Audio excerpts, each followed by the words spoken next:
Good afternoon. It's Sunday, the 9th of April. I'm Yael Shir, and this is IBA News, broadcasting live from Jerusalem. Today, Prime Minister Benjamin Netanyahu reaffirmed his support for the U.S. missile attack on Syria, saying not only it was a morally correct thing to do, but it also emphasizes to the world that there is a price for those who use chemical weapons. Speaking at the start of today's cabinet meeting, Netanyahu noted that last week's chemical attack on Idlib in Syria, in which dozens of civilians were killed, occurred despite an international commitment made in 2013 to ensure all such weapons are removed from Syria. Cabinet ministers also discussed the possibility of allowing Syrian civilians injured in last week's attack to receive medical treatment in Israel. However, Defense Minister Avigdor Lieberman voiced his opposition to the move, while Transport Minister Yisrael Katz argued that Israel has an obligation to offer aid to children in their times of need. The Prime Minister said Israel remains committed to treating the wounded from Syria, but did not specify whether it will include those injured in last week's attack. Since the start of the civil war in Syria 6 years ago, Israel has permitted some 3,000 Syrians to receive treatment in Israel hospitals. The army will impose a week-long closure in the West Bank and Gaza Strip over the Passover holiday, with Palestinians barred from entering Israel. Starting tomorrow at midnight, all crossings to the West Bank and Gaza will be shut down until the end of the holiday, with the exception of humanitarian and medical cases, the army said. The closure will be lifted on April 17th in accordance to the security situation on the ground. Meanwhile, throughout the holiday, thousands of police and border police will be deployed in Jerusalem and the Old City, prepared to deal with unrest. A heightened security presence will also be maintained in other cities in Israel during the week of Passover. Overnight in Judea and Samaria, security forces arrested 8 Palestinian fugitives suspected of involvement in terrorist activities and clashes with security forces in raids in Beit Omar and Hebron. Meanwhile, in ongoing activities to clamp down on weapons used by West Bank Palestinian terror groups, soldiers, police, and Shin Bet security operatives sealed 3 metal workshops used to manufacture weapons and barred Palestinians from entering the compound where they are located. Hundreds attended the funeral Thursday evening of soldier Sergeant Elchai Taharlev, who was killed in a car-ramming terrorist attack earlier in the day outside the settlement of Ofra. A second soldier was lightly injured in the attack. Eulogizing his son, his father, Rabbi Sohad Taharlev, said his son had a smile that melted hearts. His mother, Avital, said Elchai's presence made the world a brighter place and added, "I thank God I had the privilege and joy of being your mother."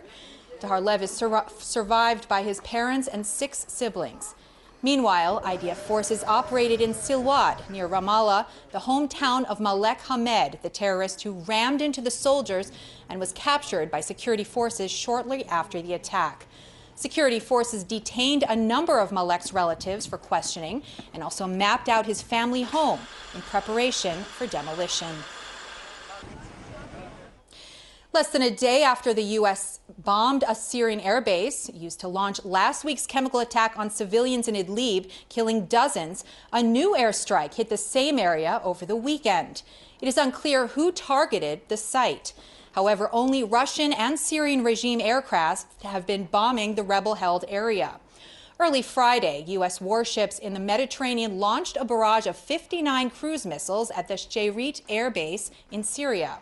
A short time before the American airstrike, the U.S. informed Prime Minister Benjamin Netanyahu of the plan. U.S. defense officials said Friday's strike was not intended to fully disable the airbase, adding the targets were aircraft, fuel storage, weapons, and other equipment for the purpose of sending a message to the Syrian regime that the use of chemical weapons will not be tolerated. Russian President Vladimir Putin, outraged by the U.S. action, called to convene an emergency meeting at the UN Security Council to condemn the United States' violation of international law. In addition, in an apparent show of force, Russia sent a warship armed with cruise missiles to a port in western Syria in response to the U.S. action. At an emergency session at the United Nations Security Council, other world leaders condemned Syria for the chemical weapons strike, and UN Secretary General Antonio Guterres urged all sides to show restraint. The United Kingdom supports the US airstrike on the Al Shayrat airfield. Because war crimes have consequences. And the greatest war criminal of all, Bashar al-Assad, has now been put on notice. The US strike was a proportionate response to unspeakable acts that gave rise to overwhelming humanitarian distress. It was also a strong effort to save lives by ensuring that such acts never happen again. In an interview on CNN's State of the Union today, Nikki Haley, the U.S. ambassador to the United Nations, said a regime change in Syria remains one of the Trump administration's priorities, but is not the only priority. Is regime change in Syria now the official policy of the United States? So there's multiple priorities. Getting Assad out is not the only priority. And so what we're trying to do is obviously defeat ISIS. Secondly, we don't see a peaceful Syria with Assad in there.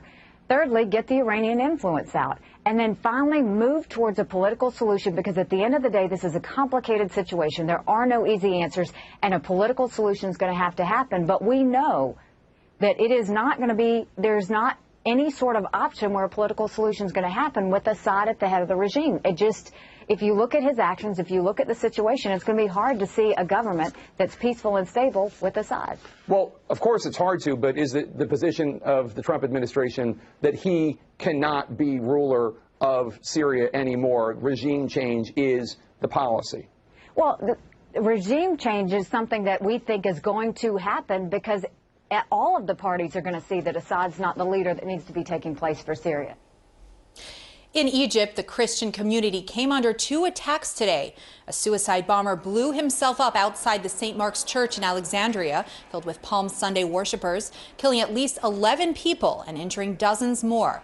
The attack came just hours after a bomb went off in a Coptic church north of Cairo, the latest in a series of assaults on Egypt's Christian minority. Reports said at least 26 people were killed and more than 70 wounded. The attack took place in the Nile Delta town of Tanta and comes just weeks before Pope Francis is due to visit Egypt. The Islamic State claimed responsibility for both attacks. Deputy Foreign Minister Tzipi Hotovely condemned the incident, saying it served as a reminder that Egypt is also under attack by terrorists. Israel Aerospace Industries has signed a defense deal with India for nearly $2 billion, making it the largest ever security contract in Israel's defense industries. The deal will provide the Indian Army and Navy with an array of medium and long-range missile defense systems, including surface-to-air missiles, launchers, radars, and command and control centers. The system was developed jointly for the Indian Army by IAI and Indian companies. The deal also includes a long-range air and missile defense system designed for India's aircraft carriers. India is one of Israel's largest defense markets and has been investing heavily in weapons, particularly over the past decade. The India Prime Minister, Narendra Modi, is scheduled to arrive in Israel this summer for a state visit to mark 25 years of diplomatic relations. Martin Buber was one of the 20th century's most influential Jewish philosopher-theologians. Buber's great-grandson, Avner Strauss, is a musician who released a blues disc inspired by his famous ancestor. He shared several of the memories with IBA's R.A. O'Sullivan, as well as a little music. That's me, where your thumb is. That's my father. That's my mom. And that's my Buber.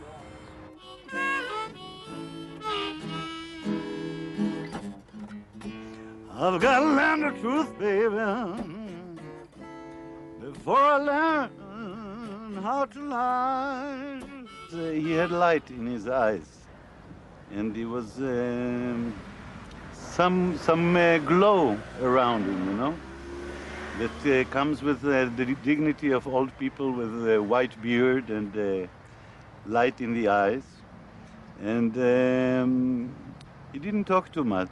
You know, he translated the Bible into German, and it was a gigantic work, and that's the translation they use today.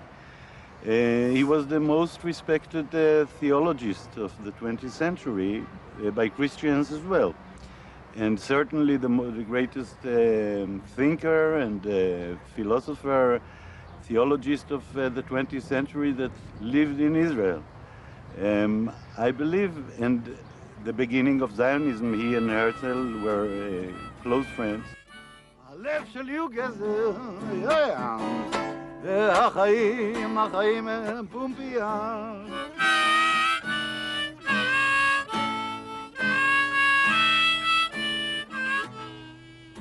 יש לי ראש מלא שטויות, והאכזבות מיד שנייה.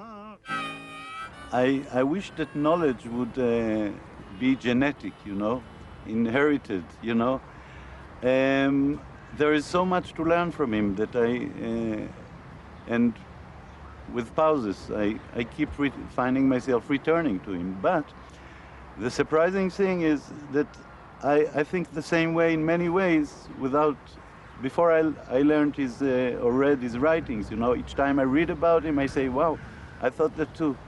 You say that you wish that knowledge was genetic, but Martin Buber wrote that we all have an unconscious Jewish soul that flows through us from generation to generation. So perhaps he's right. I am not sure. I'm not sure about it. I think Judaism has become like many puddles it's not one thing. Many puddles of different people, different cultures, and there is no one common thing. Avner, your new album is called Blues Or Ganuz. How did Martin Buber impact in your life and your music? When I wrote the song about things not being as we wish they will be 30 years ago, and I found the photo and I read more Or Ganuz, and the title of the song was Blues Or Ganuz, the alternative title. Hotel Eretz Israel, and because maybe it is a hotel, we're like passing through here and we won't be here too long.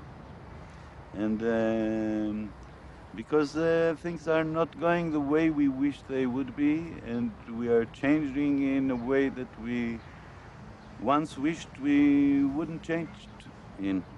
If you understand what I mean. So Martin Buber did have an impact on the way you think, and maybe some of the lyrics you write?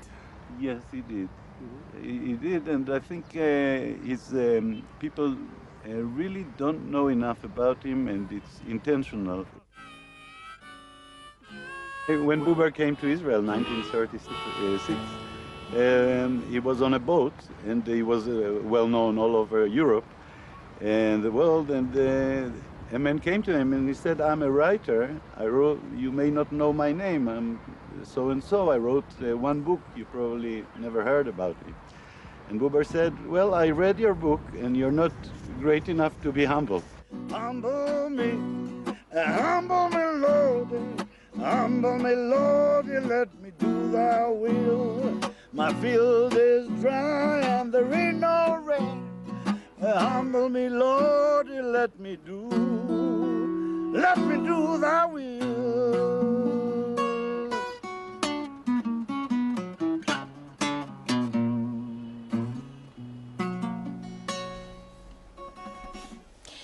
And in other news, a spokesman for Prime Minister Netanyahu today called media reports that another billionaire had testified to police concerning alleged gifts given to the Netanyahu family as another attempt by the media to create headlines when there is nothing. His comments came after Channel 2 last night reported that British billionaire Chaim Zablutovich had voluntarily testified to police concerning the ongoing investigation of Prime Minister and his wife Sarah, known as the Case Number 1000 investigation. According to the report, the British billionaire, who is visiting Israel, was asked to testify voluntarily by police. The ongoing police investigation focuses on suspicions that tycoons purchased cigars and other expensive items, including jewelry, and gave them as gifts to the Prime Minister and his wife. Amidst the ongoing struggle to prevent the closure of Israel Broadcasting Authority and the opening of the new public broadcast corporation, known as the Ta'agid, IBA protesters demonstrated at the entrance to the administration offices at Sha'arei Tzedek in Jerusalem this morning. The purpose of the protest was to prevent the IBA managers from meeting with the heads of the Ta'agid to discuss preparations for the start of the broadcast and determine the personnel who will be hired. Last night in the neighborhood of Beit HaKerem in the capital, IBA protesters demonstrated outside the home of Jerusalem mayor Nir Barkat, reminding him that if the IPBC opens, they will start their broadcast from Modi'in and not from Jerusalem, emphasizing that such a move is in violation of the law. The demonstrators also reminded the mayor that 1,000 IBA workers will be without a job at the end of April. IBA's English news is still in danger of being shut down at the end of this month. In an undercover police operation designed to nab Haredi men who attack religious soldiers, police arrested 8 suspects in an operation that took place in Jerusalem's ultra-Orthodox neighborhood of Mea Shearim last week. Visuals showed a policeman dressed as a soldier entering the neighborhood and getting attacked by residents who spat and threw objects at him. Undercover police sprang into action and arrested ultra-Orthodox men involved in the attack. Police spokesman Mickey Rosenfeld said police will continue operating in the different religious neighborhoods to prevent further attacks on religious soldiers. Swedish police announced that the man they arrested on suspicion of killing 4 people in Friday's Rami attack is from Uzbekistan and known to the country's intelligence services. The man stole a truck and plowed into the crowded pedestrian thoroughfare in Stockholm on Friday, killing 4 people and injuring 15. Police over the weekend said they were also examining an explosive device found inside the truck used in the attack. Over the weekend, Swedish security services conducted a number of raids in different parts of the country. On Saturday, flags flew at half-mast at public buildings in the capital, and Prime Minister Stefan Löfven also ordered that security be heightened at the country's borders. At the site of the attack, crowds milled behind the security fences blocking off the site, laying flowers and paying their respects. We are focusing on, of course, on how he has entered the country, where has he been, what kind of contacts that he had, what can we see from his friends, and so on. But that is part of the investigation. We do not know whether there are further persons involved in this act or not. But we are not excluding that. We are still working on a very comprehensive approach to see whether there is any possibility that further individuals are involved. The police is now investigating this, and they're in the midst of this investigation. So it is way too early to draw some political conclusions of all this. This is a moment for sorrow, for grief. That's what we're doing today, and we grieve with the families that have lost their loved ones, near ones, but we're also determined to continue to be an open society, a democratic society, and that is something I'm totally confident that the Swedish people also feel. For the second year in a row, Israel hosted the Forbes Under 30 Summit, a 5-day event honoring entrepreneurs from around the world. The invitation-only event brought together more than 600 young leaders who met with mentors and investors to discover solutions to try to make the world a better place. Here's the report. For the honorees at the Forbes Under 30 Summit, meeting some of the top leaders and innovators in their fields was an inspiration. Forbes magazine editor Randall Lane made a special appearance at the event to discuss the visionaries whose goal is to make a positive global impact. What was the inspiration behind this entire event? Well, the idea, we're at a historical inflection point where, for all of human history, you needed age, wisdom, resources to start companies, but for the last 10 years, youth has not only leveled the playing field, it's become an advantage where this digital generation is able to start companies and do things from Instagram to Oculus to Snapchat, all sorts of things that people who are older can't do. So what this 30 Under 30 list is, and Under 30 Summit, is bringing together these people who are changing the world and will run every industry for the next 50 years across the world into one place at one time to figure out how to solve the world's problems. The summit started with a full day of panels and networking events, then ventured out into the playing field for a service day, which included finding ways to use cutting-edge technologies to improve society, creating mentorships to promote young entrepreneurs, and even learning new agriculture techniques to feed the hungry. What was your message today? Well, the message is actually I shared with them what I think my father would have said on this stage, that actually the future is in their hands. And he believed that the young generation is the one who will shape a better tomorrow. He believed that in order to do that, you need to embrace few things. One is you need to embrace innovation, because innovation allows you actually to become great not on the account of others. Using innovation to reimagine humanity was the theme of this year's summit. Honorees had the opportunity to immerse themselves in cultural and technology activities while networking with other creative minds across industries. What do you hope to talk to all of these young achievers about?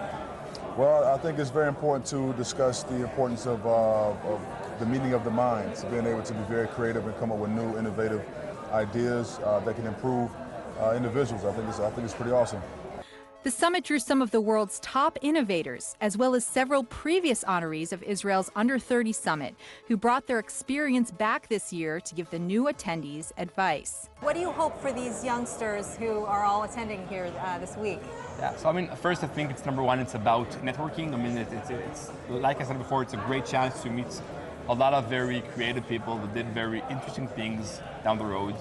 Second, content is really interesting, and it can start the process of thinking of new ideas, new concept of how we can improve things. The conference had its grand finale with a special concert at the Tower of David that showcased Israeli and Palestinian musicians, including Israeli singer-songwriter Tal Ramon, indie rock artist Hattie Keen, hip-hop rapper Saz, and the Jerusalem Youth Chorus. For those of you planning to spend the Passover holiday abroad, brace yourselves for long lines at the Ben Gurion Airport, where an estimated 77,000 passengers are expected to pass through today, making it one of the busiest days in the history of the airport. Officials estimate that more than 1.6 million Israelis will use the airport over the week-long holiday, an 18% increase for the same period last year. Airport authority officials said extra security guards have been assigned to deal with the crowds, adding that a new parking lot was also opened. Preferred destinations for Israeli travelers over the holiday include the United States, France, Italy, and Germany, with many using Turkey mainly for transit flights. Hundreds attended the concert of French electronic music artist Jean-Michel Jarre that took place in front of the ancient Masada fortress near the Dead Sea.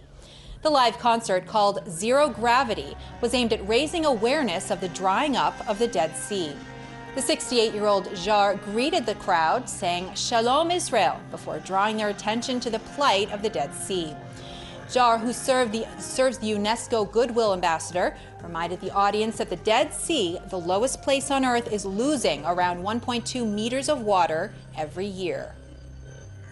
It's a fantastic opportunity for an artist to be able to play in one of the most beautiful sites in the world, the site of Masada, and involving so many different artists and crew. My crew coming from the UK, from the US, from France, and also the local crew. It's just one family since the past few weeks to try to make this possible. The Dead Sea is losing 1.2 meters per year. In a few years from now, we'll probably have to walk between the Israeli border and the Jordan border. And it seems that it's urgent to make noise. I'm not a scientist, I'm not a politician, but as a musician, I know how to make noise. In finance, there was no change in the shekel, with currency markets closed for the weekend, and shares were mixed on the Tel Aviv Stock Exchange. Here are the late afternoon numbers.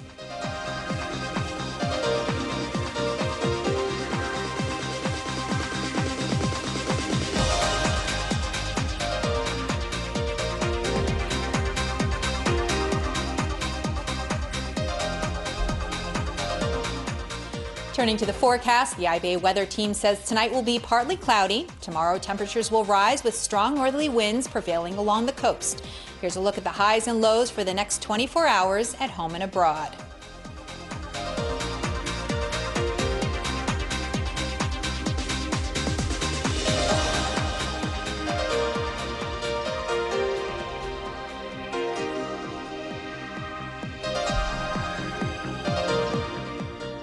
That's all for this newscast. We'd like to inform you that our next broadcast will be on Wednesday, April 12th. Same time, same channel.